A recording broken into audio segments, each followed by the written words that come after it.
It is now recording.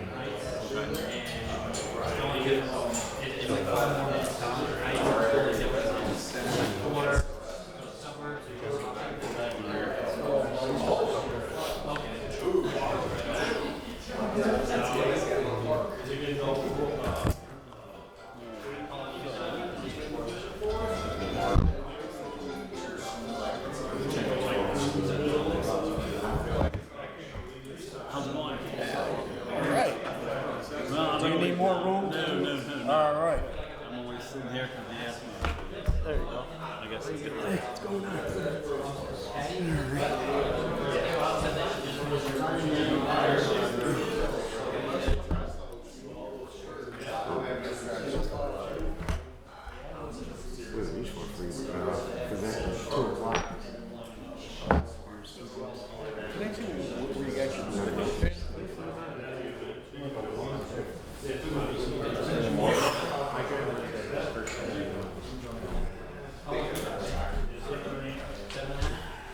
Jerry, you want me to time out for me today?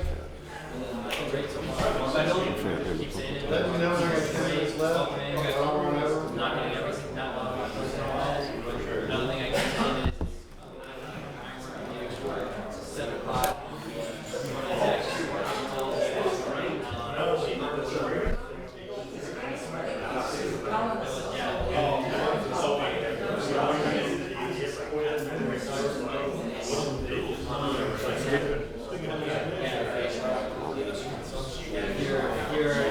If you're the one standing still on the job site. Tell you.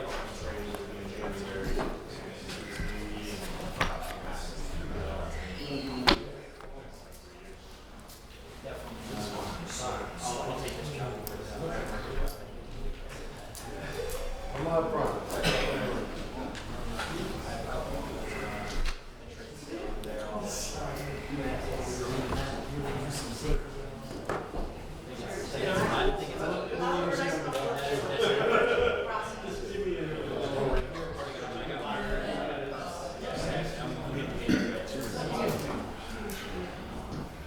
Being laid off of school for about a week, and you realize, she has a cat. Yeah.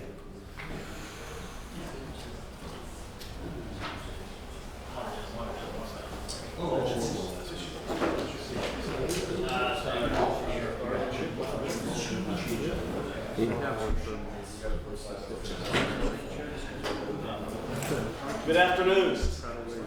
Welcome to this afternoon's session. My name is Keith Wheeler. For some reason or another, I drew the short straw and have to introduce this guy, so I will for the most part. First, just a couple of housekeeping items. They want me to mention the bathrooms. They're, of course, right outside this room to the right, a little way down to the right on the left. Please remember to fill out your evaluation forms after the session. I have the pleasure of introducing Wes Wheeler, which I think probably most of you probably already know. So I'm not going to tell any stories about him or anything. I think I'm just going to turn it over to him and let him start his presentation. So welcome. Thank you. And to follow that up, that's my brother. There are plenty of stories that he can share. Probably not appropriate for anybody. So, Ian, thank you very much, Keith, for the introduction. But before we get started, I need your help in doing something. Y'all know that we also have a League of Safety Professional Conference. And one of the things that I want you to do at the count of 3 is say, safety is not a secret. Can y'all do that for me?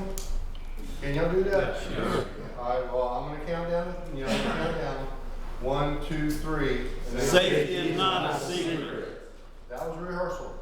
1, 2, 3. Safety is not a secret. All right. Thank you very much for that. I appreciate it. You will be featured on LinkedIn and League of Safety and all that other good stuff.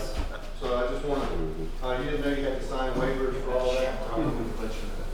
Thank you again for My taking agent the will time. contact you. Huh?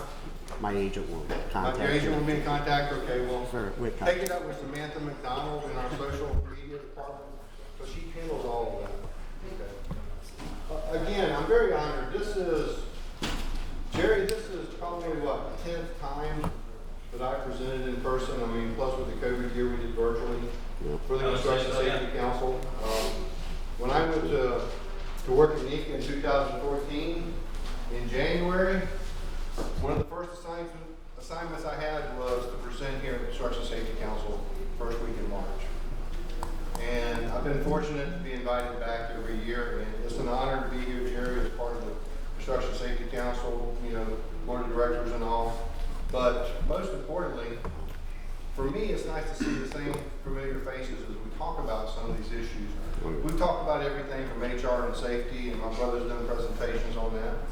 We've talked about everything from communication and leadership, talked about 70. Last year, we had a conversation about OSHA 10 and 30-hour training and the misconceptions. And it really was a good conversation because it opens the people's eyes on what is acceptable training according to the OSHA standards, what's required by the standards, and how people are using the OSHA 10 and 30-hour training at this point in time. So I think we've had some really good conversations. I'm going to get back to my roots for a little bit, and we're going to go back to talking about some 70E issues here. Because everybody in here works for an employer, and every employee here I know has an electrical safety program, has requirements. They have to comply with OSHA, they have to comply with NFPA. So we're going to talk about a few of those policies, procedures, best practices, things associated with that. So for my contact information, there is a list going around. If you can just sign your name, put your email address on it. That'll be one way that I can get in touch with you afterwards. But if you have a phone and want to take a phone out, this is now how we're doing the electronic communication. You want my email address, you want my contact information, you can scan the QR code, and for those of y'all that don't have my email address, it will allow you to send me a request. And since we're not going to have enough time to go through all the slides as a part of this presentation, because we have some good information here, I've hidden a few of them, but I want to make sure that everyone in this room that wants a copy of it in PDF, I'll email it to you if you send me a request, so I have track of who's got the presentation and who's not. So I really appreciate that. But you know, going through my experience, yes, I'm an electrical contractor in the state of Florida. I've been an apprenticeship instructor for many years. I've sat on ACOSH for 2 cycles, and I've been, I'm not listed in the 2024 edition, but I am listed in the 2021 edition. So it lets you know that I have a little bit of experience in working with NFPA and what we're doing here with NFPA 70E. So you know that NFPA 70E is a consensus standard. How do we apply consensus standards? Are they mandatory? Are they law? Are they requirements? Who in here has an opinion? Somebody. Sir? Not law. Okay, they're not law. Recognized as the best practice. Okay, so 70E is recognized as a best practice. That's according to what's your name there, sir? Tim. Tim? Okay. Is 70E law? It's been incorporated Anywhere. with the standard. Okay. I made that statement because of the fact that while NFPA 70E is considered a consensus standard, and we know that many of the consensus standards that are in place are consensus until they're adopted by an authority having jurisdiction. Think about the NEC, the National Electrical Code. It's adopted by states, it's adopted by authorities, it's adopted by municipalities. But 70E has been a standard that says, hey, it's a consensus standard, it's best practices. It's how you comply to the shell provisions that we find in the OSHA regulations. But now I'm going to ask the question again. Is NFPA 70E law? And if so, where?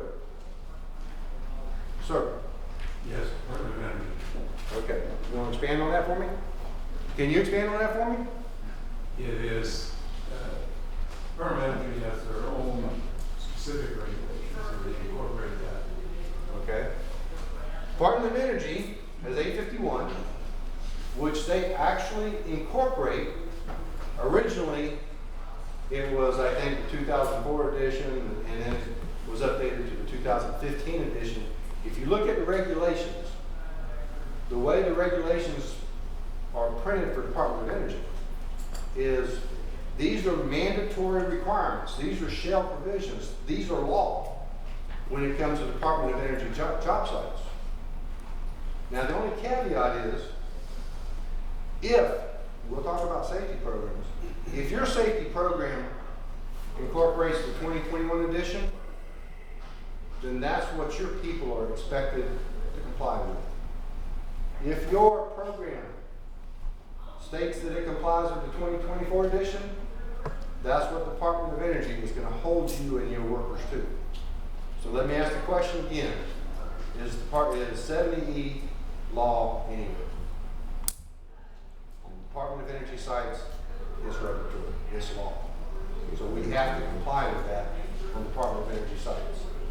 I say that because everybody looks at 70 as being that consensus document. Yeah, I just tell you what I'm supposed to do. You know, and the other thing that I think is the biggest misconception, and I had this with HVAC contractors. Any HVAC mechanical contractors in the room today? Anybody? Okay.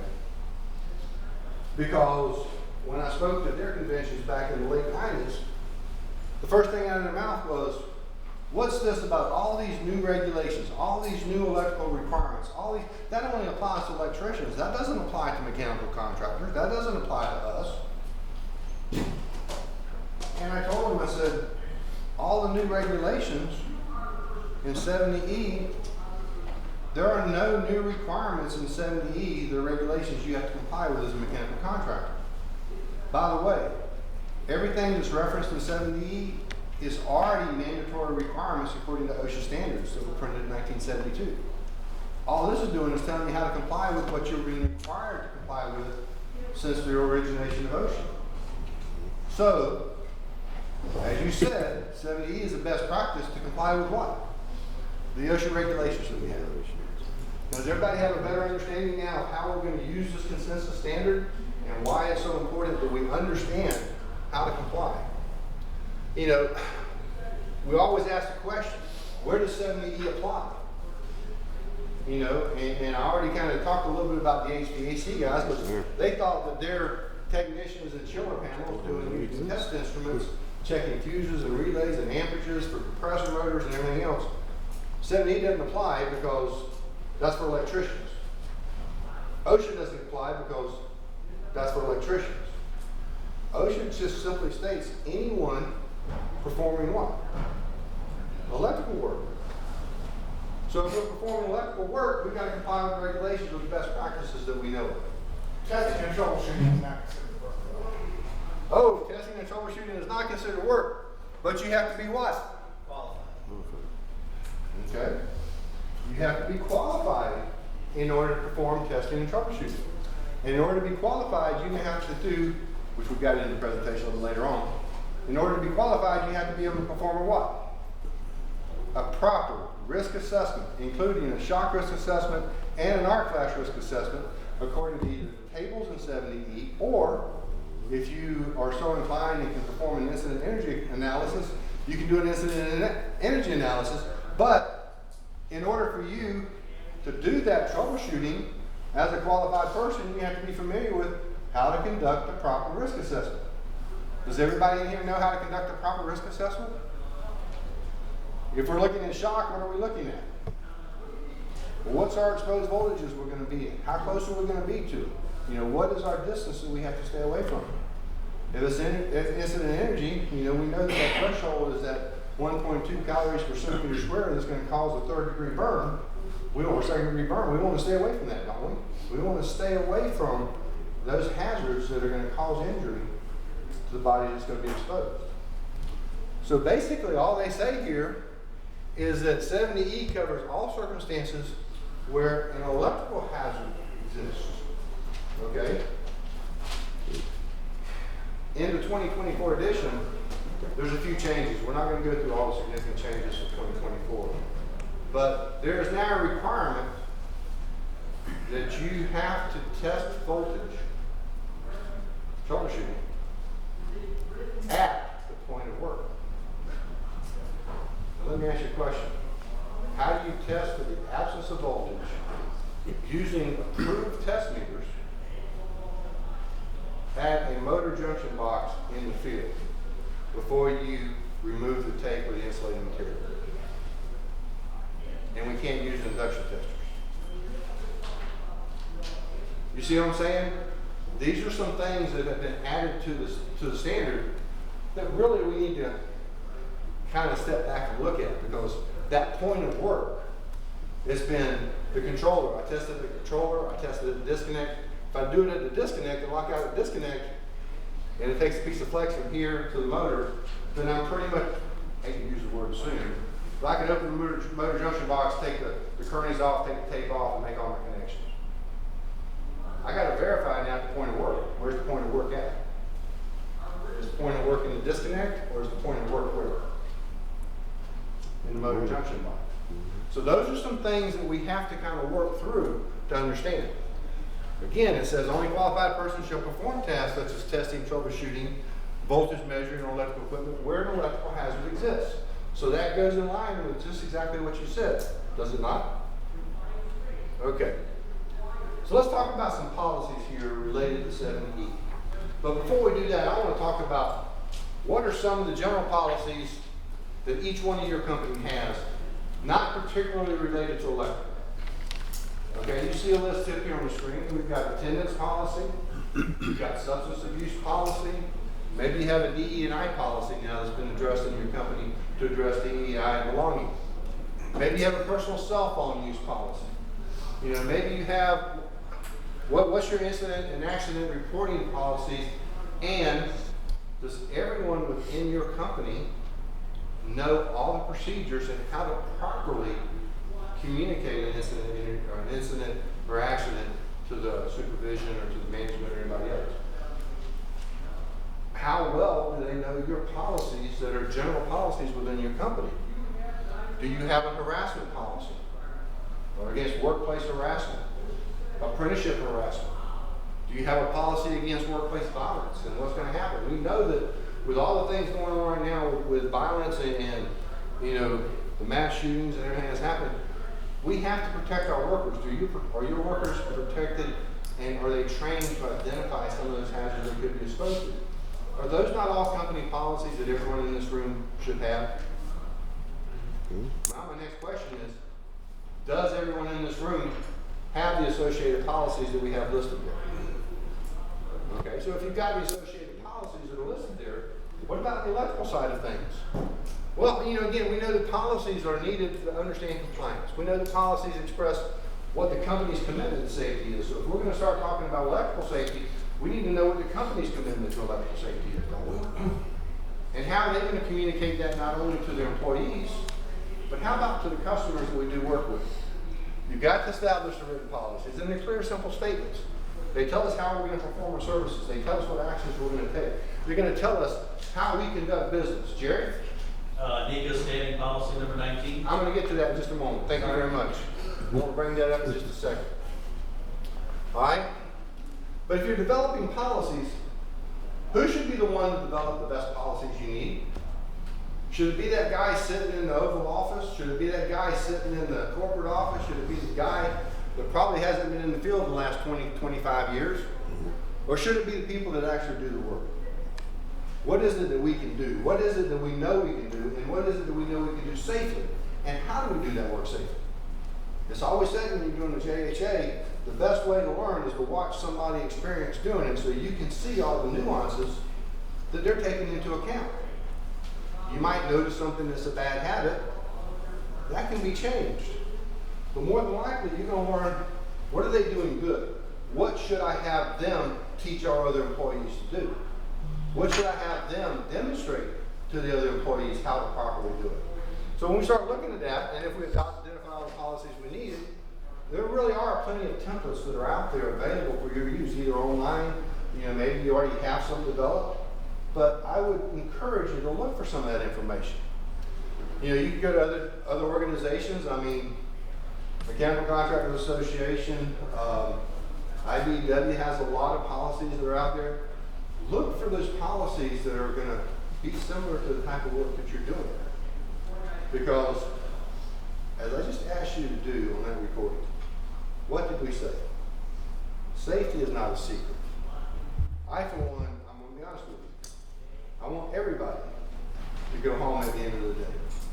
Nick is a member of the ET&D Electrical Transmission Distribution Partnership made up of union, non-union, labor associations, utility associations, and OSHA.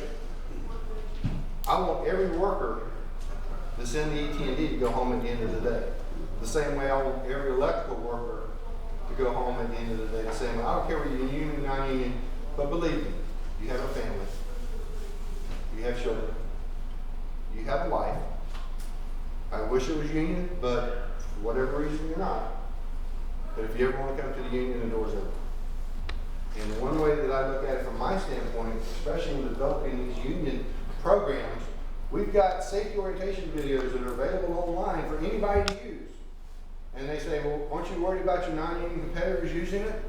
No, I would love for them to use it, because if they do that and people see it's done by NEPA, people are going to ask questions. Hey, why aren't we part of NEPA? But look at what they do. So when we start looking at that, you can develop and identify some unique elements. What does your company do? What does your company do better than other companies? If we're going to sell people, we've got to let them know what we do better, right? Safety's not a competition, folks. Safety is universal for everybody. So when we define the policy, write the policies, we've got to get feedback. We've got to get everybody else's input. I don't just implement a policy without somebody looking at it and say, hey, what's your thoughts on this? Is it going to work? Is it practical? Can we get compliance? Can we get buy-in? Once you do that, you got a title, purpose statement, description. We're going to send that out to everybody.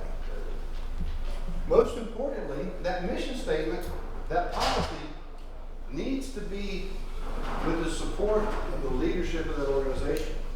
So whatever you're doing, the best thing you can do is educate that CEO on the provisions that are in NFPA 70E. Why is that?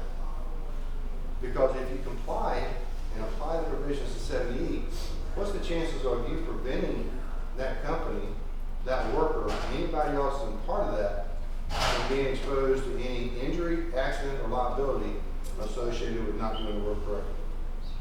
So when we start looking at that, you know, once you get this policy created, once you get this policy reviewed, once you get this policy implemented, make sure that everybody has implemented it. Everybody has signed it. So when we start talking about shared responsibilities of the employer and employees and the host, the employer, we're going to be the ones that's going to establish the documents. We're going to be the ones that's going to create the documents and create the safety programs. It even says so in the general duty clause for OSHA. It's the employer's responsibility to do what?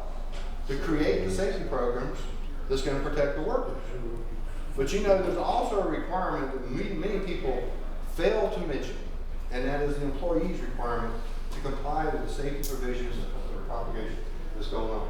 So when we look at that, you know, shared responsibilities, employee must comply with the safety-related work practices. So we've got that. Now the thing about it is how do we communicate that to our customers? How do we communicate that to our customers that we're doing work with? Because when they look at us as owners of electrical contractors or workers of electrical contractors, we're supposed to be the what? The subject matter experts. We're supposed to be the one that knows how to do it, knows how to do it safely. We're the ones that's trained to wear the PPE. We're the ones that's trained to use the PPE. We're the ones familiar with working with the PPE and the hazards that we're going to be exposed to. So they always hire us to do the dangerous stuff, don't they? Am I saying anything that's incorrect? Anybody got an example of something like that they wish to share?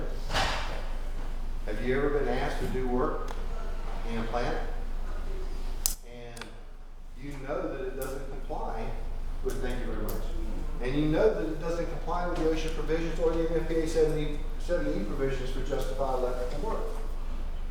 How do we communicate that with the customers and the clients that we're doing business with?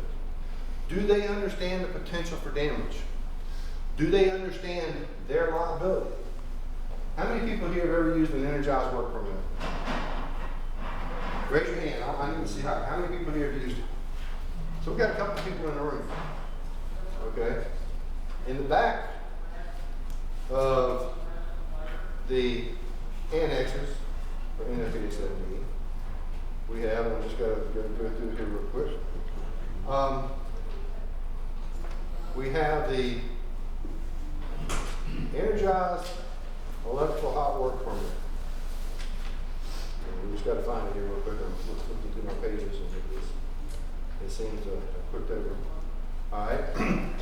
And in that case, there's a logic diagram that we're supposed to go through.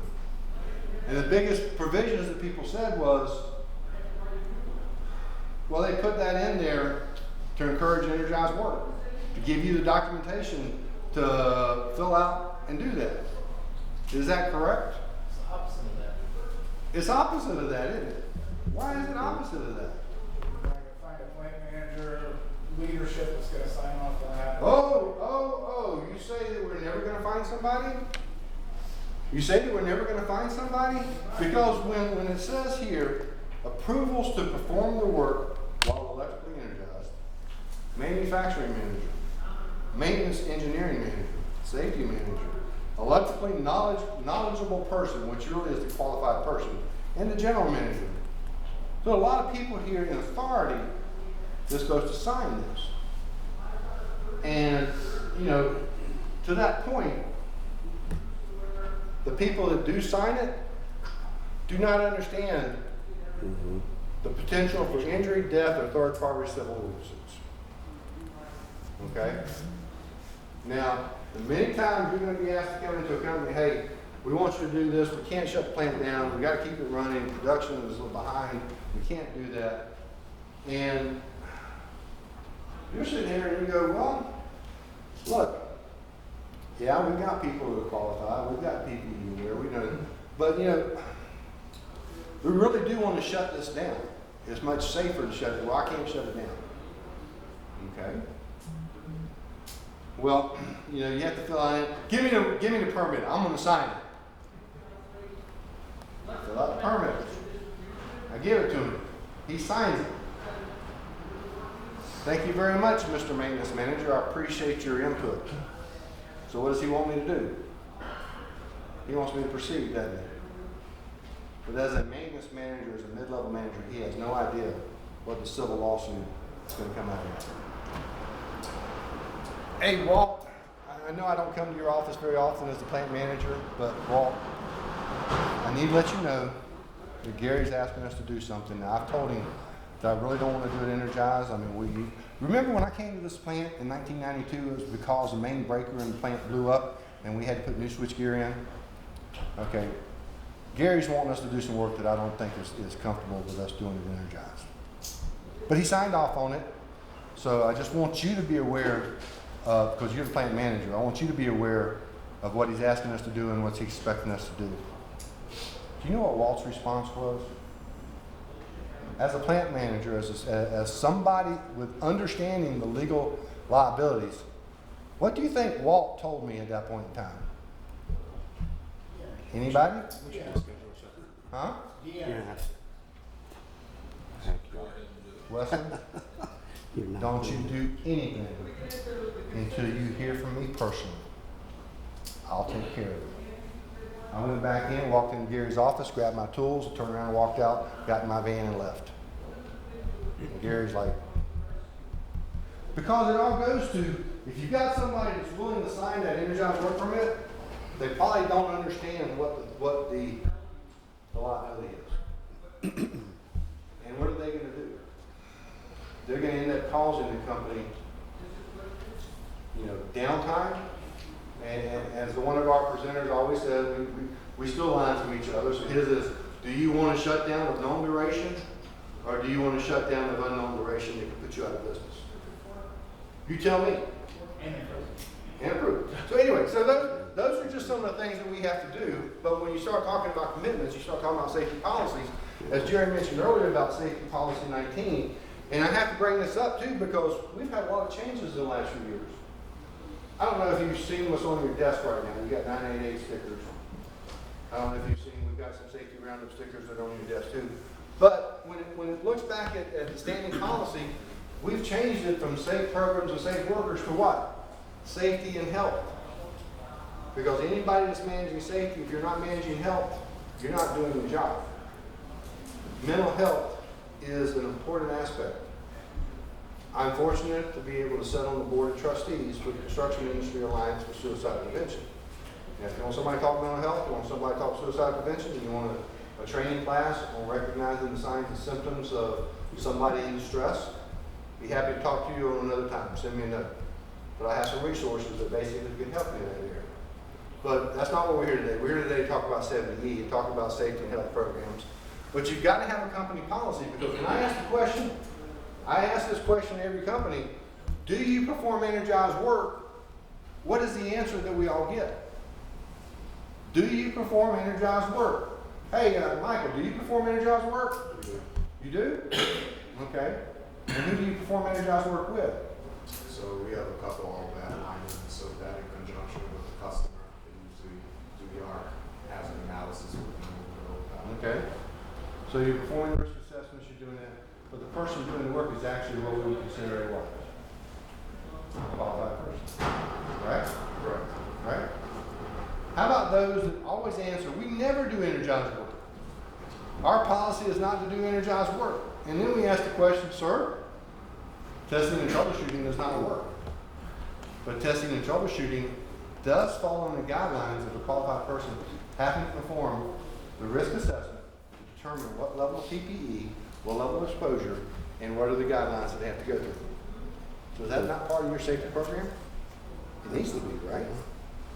So we need to make sure that we understand what those, what those caveats are. Now we get into the safety program. In 70E, in Article 100, we define what a safety program is. It's a documented system of electrical safety principles, policies, and procedures that direct activities appropriate for the risk associated with electrical hazards. So when we start looking at this list, it talks about qualified workers and qualified contractors. It talks about the condition of maintenance. Why is that so important now? We're going to talk about that in just a minute, but it's one of the things that now, who's responsible for ensuring that the equipment is properly maintained before your workers go in there to do any work on it? Then we get into awareness and self-discipline. Then we get into kind of what this presentation really is, policies, programs, and procedures. We're not going to have enough time to go through this whole program, but then risk assessment procedures, job safety planning, job briefing, incident investigations, and then auditing and training. When we get into that and we say, okay, well, we got to have a lockout tagout program. Do you have a lockout tagout GFCI program? Now, at the end of this presentation, I'll walk through a lockout tagout program because of the fact that everybody says, hey, yeah, we have it. When the OSHA shows up at your office or shows up to the job site and he goes, Mark, can you tell me what's in your company lockout tagout program? All right, well, go ahead. Tell me what's in your program. I want you to explain it to me so I can understand it. Like, hold on, we're gonna go. Now, I need you, but I need you to explain it to me because in order for the company to be in compliance with having their workers understand what's in the lockout tagout program, you have to be able to convey that information to me. I'm the OSHA COSHO officer. So please, sir, can you please tell me what's in the lockout tagout program? How to work on equipment, how to de-energize. But how do you do that? How do you tell me how you do that? All right. If your workers cannot detail what's involved with establishing an electrically safe work condition through the absence of voltage, through the installation of the lock, through the proper lockout tagout procedures, at least come across knowledgeable, because the worst thing they can say is, hold on, let me go get the book and I'll tell you.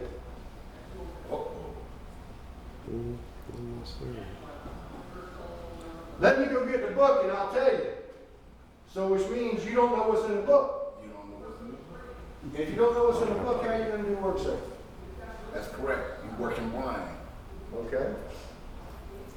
Anyway, systems approach, we have this, again, NICA commits to really trying to achieve that zero injury state where we don't want any energy to be present.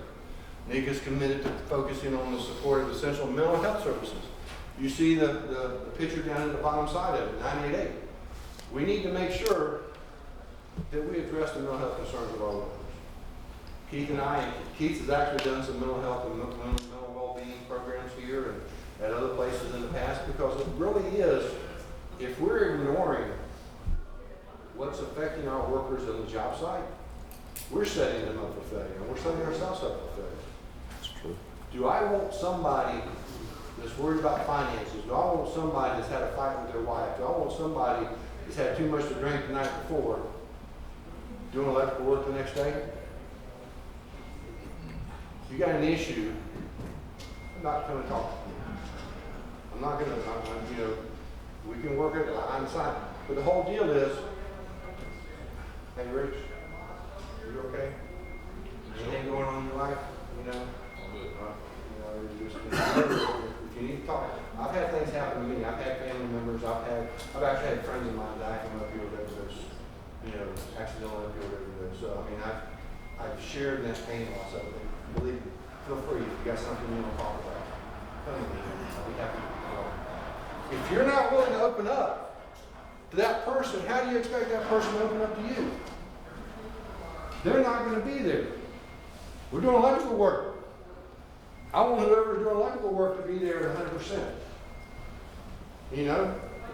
Because if they're not there at 100%, I don't care if my ticket's in my pocket or whatever it is, I'm going to be the one doing the work, but I'm not going to justify anything going wrong.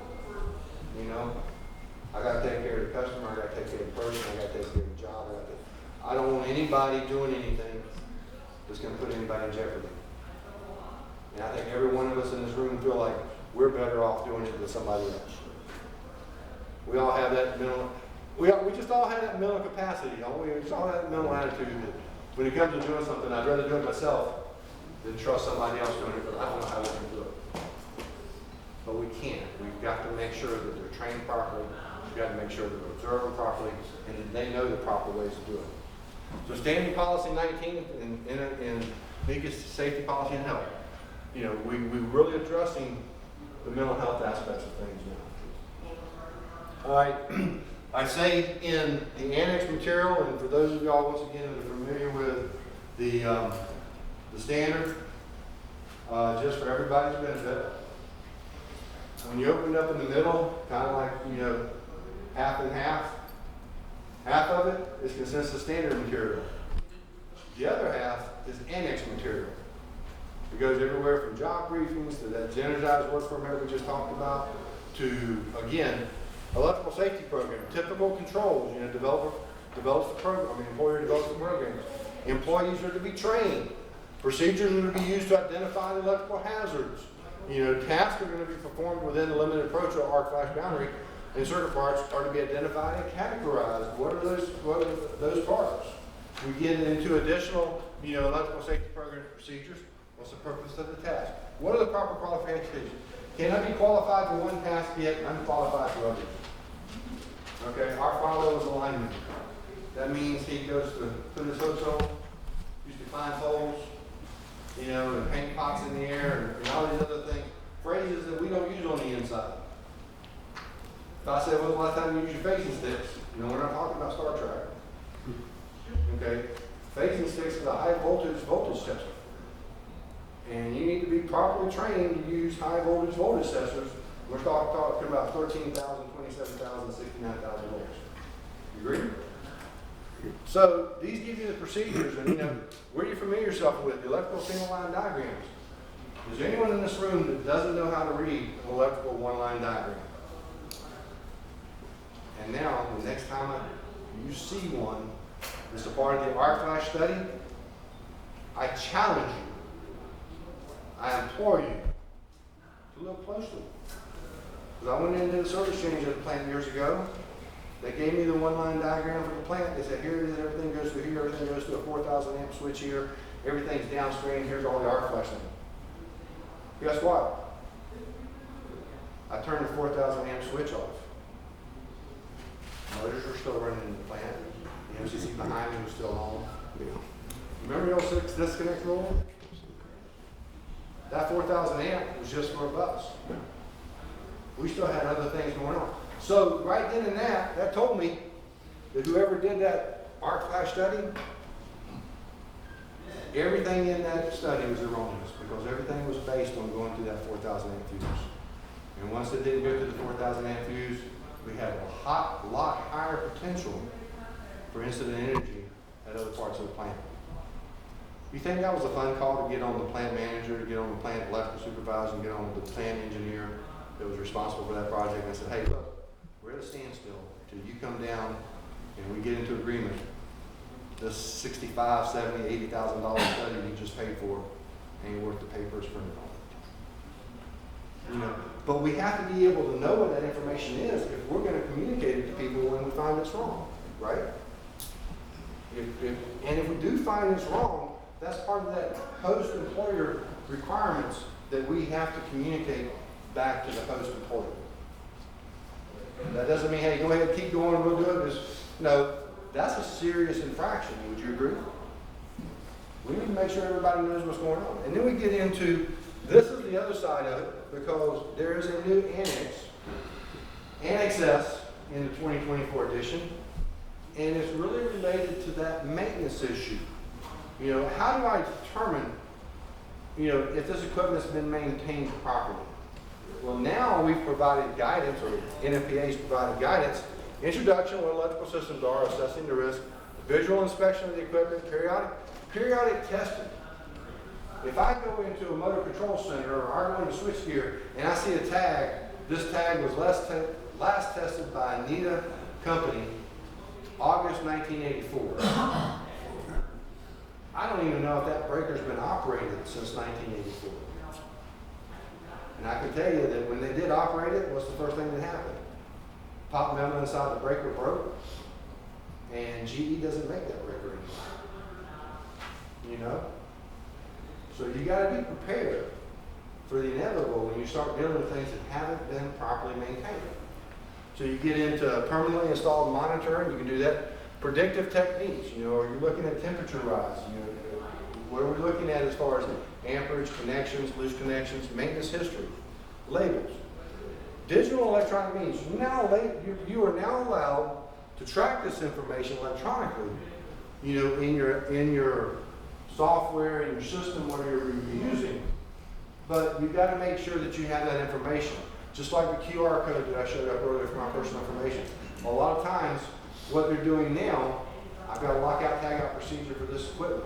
I can scan the QR code. It's going to send me to the procedures that I have to implement in order to properly shut that equipment down and establish an electrically safe working condition.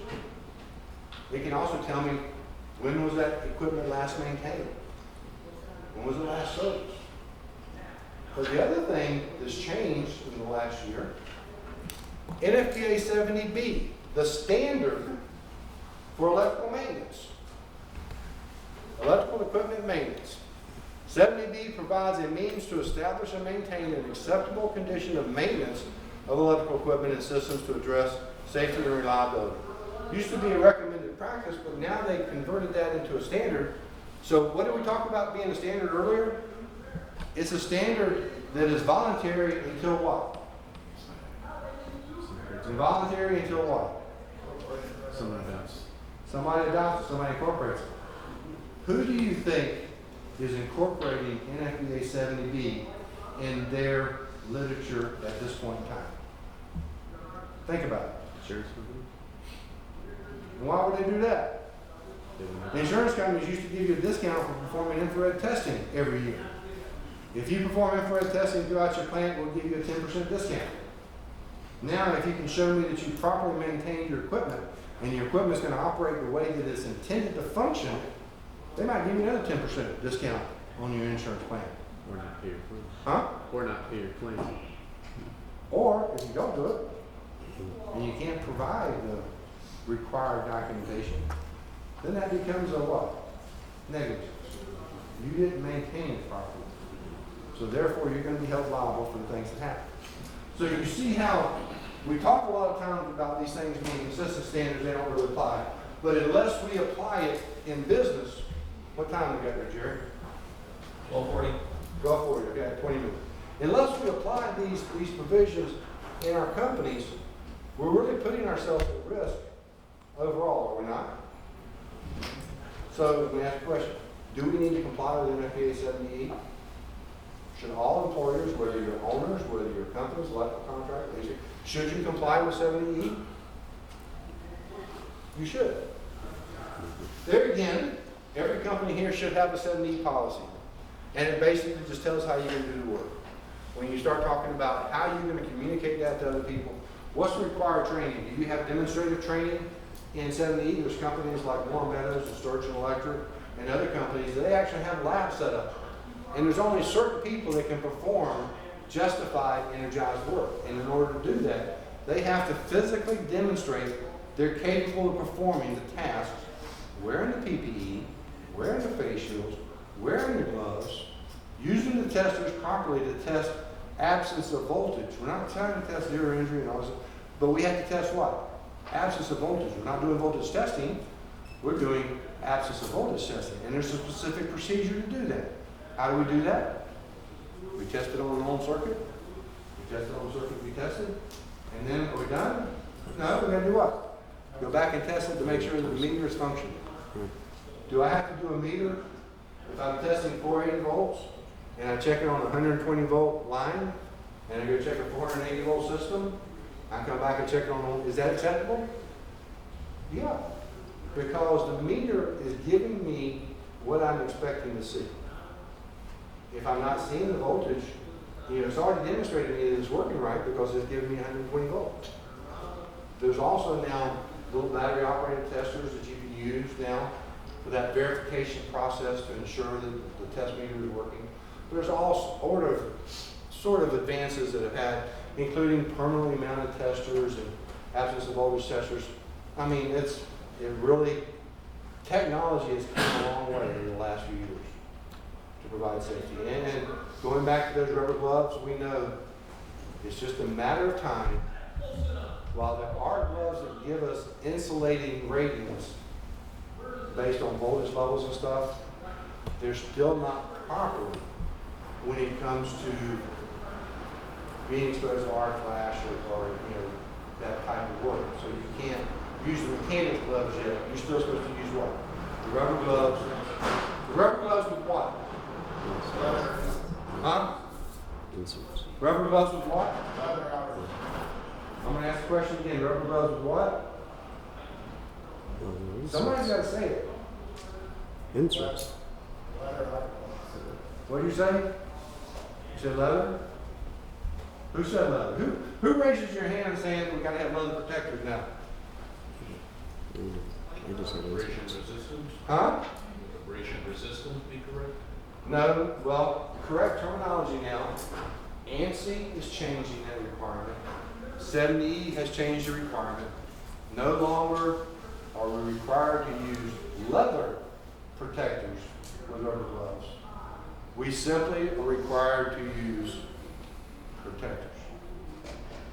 Now, one word, it changes a lot of things, doesn't it? But not only in 70E do we change from leather protectors to protectors, but ANSI is changing leather protectors to protectors.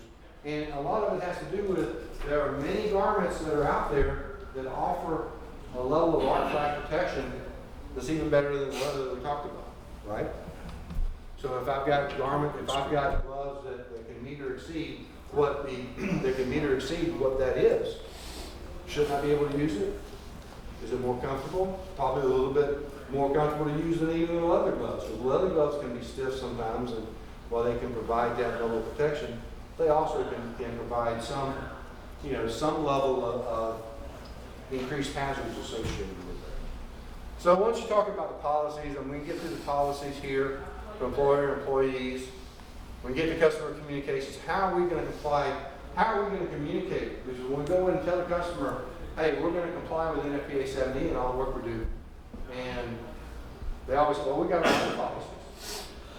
And we've got to have a meeting here to decide whose policies whose and which one are we going to comply. Especially when it comes to like a tag out, because if I have to sit down, I'm going to go with the program that's most stringent. If your program is more stringent than ours, I'm more than happy to use your program. But if your program is less stringent than my program, my company's going to require me to use my company's lockout tagout program. And you have justification for saying that, we got to make sure in those communications we know all the hazards. Hey, sometimes we have to reset that breaker, it takes 3 or 4 times for it to catch. Is that an important piece of information an electrician needs to know? Yes. What does that mean? That means that breaker is not operating as originally intended, right? Which means there's the potential for a problem. If there is a potential for a problem, am I required to wear PPE when I operate that switch? If it's a normal operation and it's already been established and we've already put in commissioning, that first time that you commission a switch, you're supposed to be wearing PPE. But after that, in normal operating conditions, turn the breaker on and off, or turn the disconnect on and off, I don't generally have to dress up every time I go to operate that switch. But if that switch is not operating properly, then I'm required to do what? Take all the precautions that we can. Okay? Now, we get into that qualified person property. We talked about qualified persons, trained and knowledgeable in the construction and operation of the equipment. Specific work method to be trained to recognize and avoid electrical hazards that might be present with respect to the equipment or work method. So we know that we know qualified person policies. We've got definitions for qualified person in OSHA. We've got definitions for qualified person in NEC. We've got definitions for qualified person in, Webster's Dictionary. But they pretty much all mean about the same thing, don't they? The only thing that they look at, ASSP 810, wanted to change the definition of OSHA. OSHA says somebody that has demonstrated their skills, knowledge, and experience, or by recognized degree, is considered qualified. They wanted to change the definition, one word. They wanted to change one word, two-letter word, OR, to AND, and. To one that has the skills, knowledge, and experience, and possesses a degree in order to be qualified. How many qualified workers do we have in the electrical trade right now that would be disqualified by that new definition? Huh? The iron workers impact got up in front of that meeting and says, this is what we teach. This is how we're going to teach it. And I can't say the word we teach. I could. But let's just say that I'd be darned if we're going to change that definition. And I'll fight tooth and nail to do that. There's also a requirement which I'm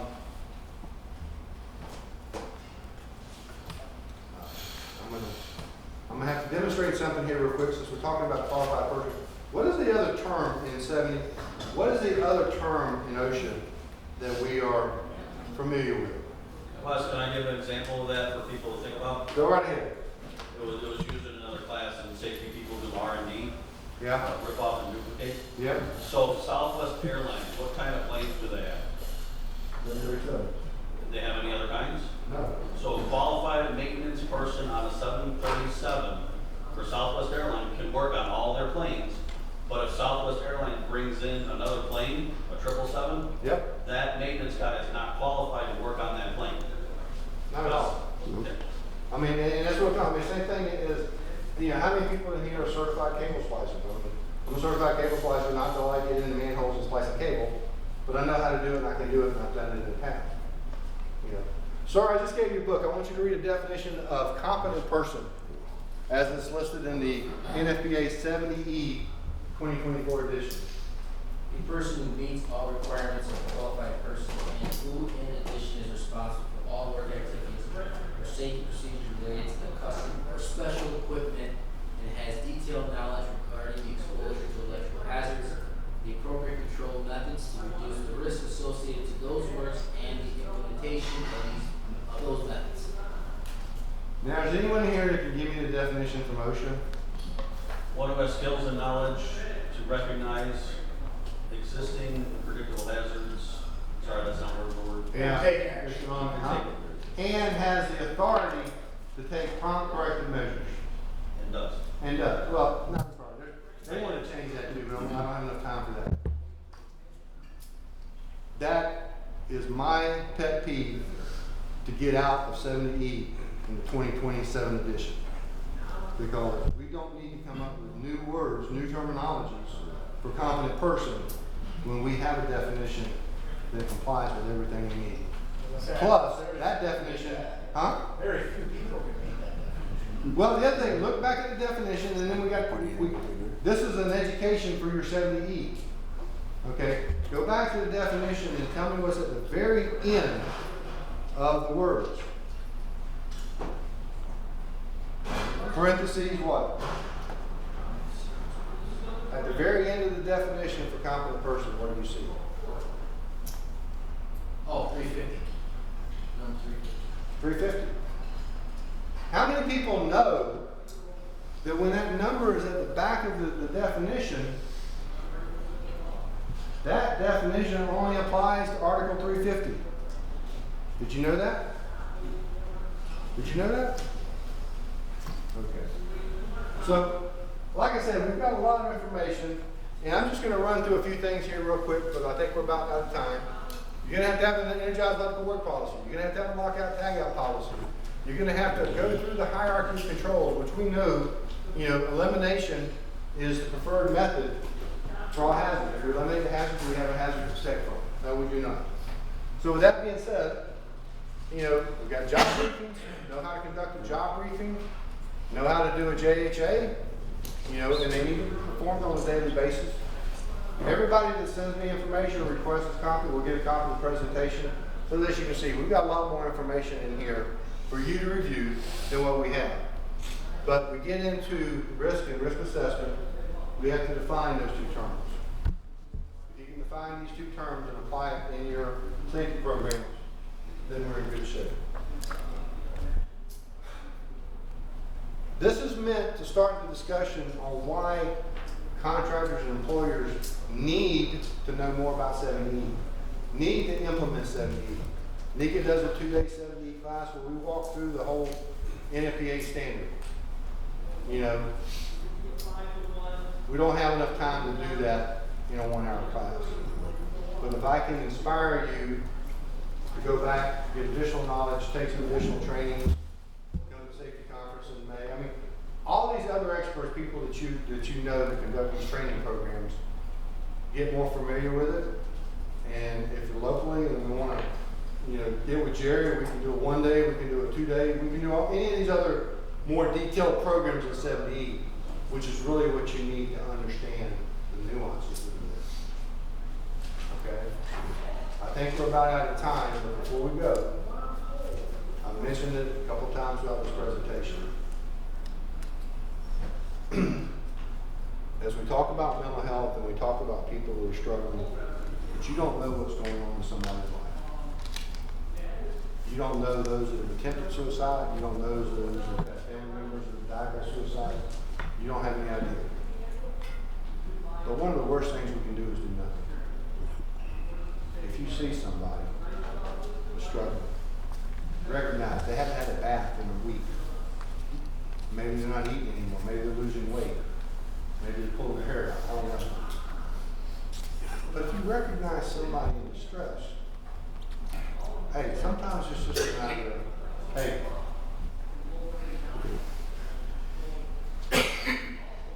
take this chip. If you think about it, you need to call somebody. 988 is a great number to call. Take this hard hat sticker. 988 has saved many lives already. I encourage you to do that. Any questions related to what we talked about? I wish we had more time, but I can't monopolize your time any more than what I already have. All right, I think there's a request to fill out some evaluation forms. I appreciate it. If you really like the presentation today, you can put my name. If you did not like the presentation, my name's Keith. Appreciate that. Anytime. Thank you, sir. I appreciate it very much. You're a good man. All right, now I gotta go. You up next, huh? Of course, different rooms too, right? Oh yeah, you gotta pick everything out.